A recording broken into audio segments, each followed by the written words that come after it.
প্রণয়ের অভিসারে দাঁড়িয়ে তুমি একদিন বলেছিলে, বলো তো দেখি কি না থাকলে কি হয়। তোমার সেই অদ্ভুত প্রশ্নের উত্তরে আমি সেদিন যা বলেছিলাম আজও তাই বলছি।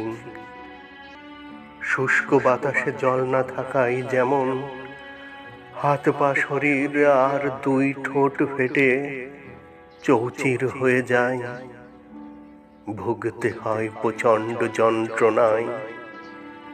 পরস্পরের মানসপটের মধ্যে তেমন বিশ্বাস মিশ্রিত ভালোবাসা না থাকলে সম্পর্কে ফাটল ধরে চৌচির হয়ে ভেঙে উধাও হয়ে যায় সুন্দর মন মানসিকতার ঘর সংসার।